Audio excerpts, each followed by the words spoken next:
Hi friends, welcome to Sai Meenu's kitchen. நம்ம இன்றைக்கி ஒரு தோசையும் இட்லியும், அதாவது ஹெல்த்தியான ஒரு தோசையும் இட்லியும் தான் நம்ம இன்றைக்கி பார்க்க போகிறோம். அவங்க கவுனி அரிசி இருக்க பாருங்கள், கருப்பு கவுனி அரிசி, அதில் தான் நம்ம இன்றைக்கி பண்ண போகிறோம். கருப்பு கவுனி அரிசி 3 கப் அளவு எடுத்துக்கிறேன். 250 ml கப்பில் 3 கப் அளவு கருப்பு கவுனி அரிசி, அதே கப்பில் 1 கப் அளவு இட்லி அரிசி சேர்த்துட்டு நல்லா வாஷ் பண்ணி எடுத்துருக்கிறேன். இப்போது அதே கப்பில் 1 கப் அளவு உளுந்து சேர்த்துக்கிட்டேன். இதையும் நல்லா வாஷ் பண்ணி எடுத்துருக்கிறேன். இப்போ இதில் கொஞ்சமாக வெந்தயம் சேர்த்து நல்ல தண்ணி ஊற்றி நல்லா ஊற வச்சுக்கலாம். நான் எப்போதுமே இட்லி தோசைக்கு ஊற வைக்கும் போது ஃப்ரிட்ஜில் தான் ஊற வச்சுப்பேன். அதேமாதிரியே நான் வச்சுக்கிறேன்.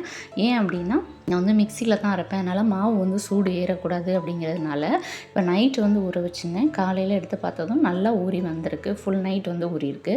இப்போ இதில் மிக்சி ஜாரில் சேர்த்துட்டு நம்ம இதை அரைச்சி எடுத்துக்கலாம். அது மாதிரி இந்த ஊற வச்ச தண்ணியில் தான் நம்ம அரைச்சி எடுத்துக்க போகிறோம். அதனால் இந்த தண்ணியை நம்ம தூரம் ஊற்ற தேவையில்லை.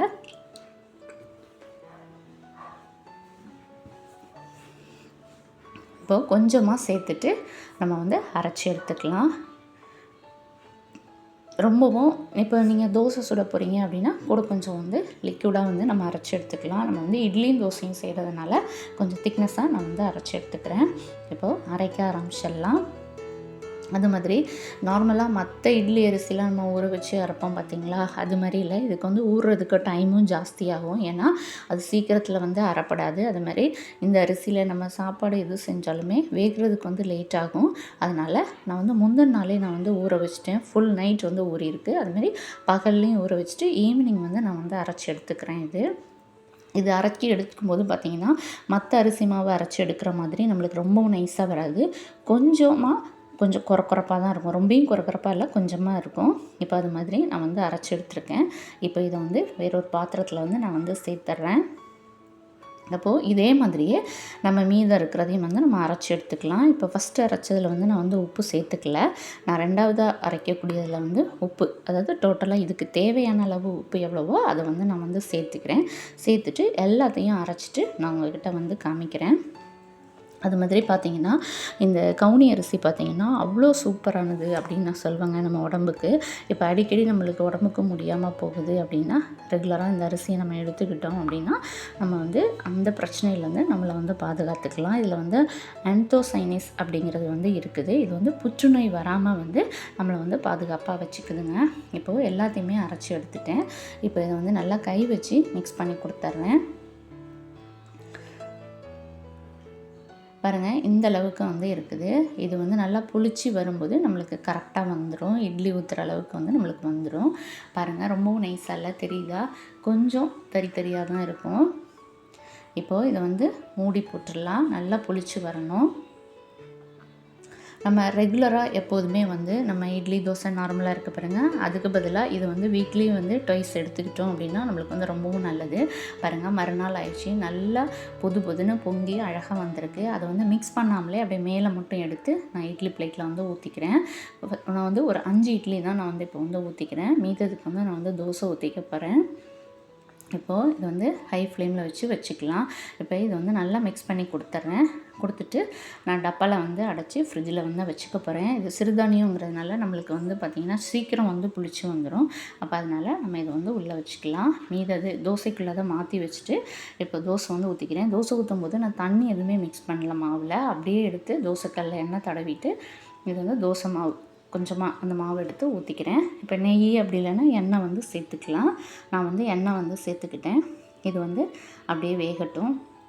நார்மலாக இட்லி தோசையை விட இது வேகிறதுக்கு டைம் கொஞ்சம் எடுக்கும்.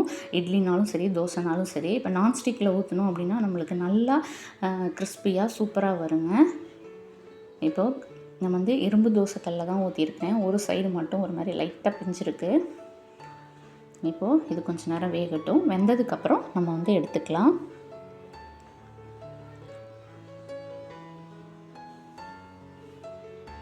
இப்போது வெந்துருச்சு. இதை நான் பிளேட்டில் மாற்றிக்கிறேன். இப்போது நம்ம நெக்ஸ்ட்டு ஒரு தோசை கூட நம்ம ஊற்றிக்கலாம்.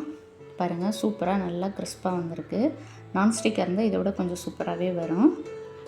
இப்போ ரெண்டாவதும் நான் வந்து ஊற்றிருக்கிறேன். இப்போது இதில் வந்து இப்படியே ஃபஸ்ட்டு ஊற்றிட்டு மேலே திருப்பி போடாமல் மேலே ஒரு பிளேட் வச்சு நம்ம மூடி வச்சுட்டு அப்படி கூட நம்ம வேக வச்சு எடுத்துக்கலாம். அது வந்து நம்மளோட இஷ்டம்தான். நான் வந்து திருப்பி போட்டுக்கிறேன். பாருங்கள், ரெண்டாவது தோசை ஊற்றும் போது அழகாக சூப்பராக வந்துருச்சு. அவ்வளோதான். இந்த தோசை வந்து வீக்லி ட்வைஸ் வந்து எடுத்துக்கோங்க. குழந்தைங்களும் விரும்பி சாப்பிடுவாங்க, பெரியவங்களும் சாப்பிடலாம். நம்ம உடம்புக்கு அவ்வளோ நல்லதுங்க. இப்போ இட்லி வந்து வெந்திருக்கான்னு பார்த்துடலாம்.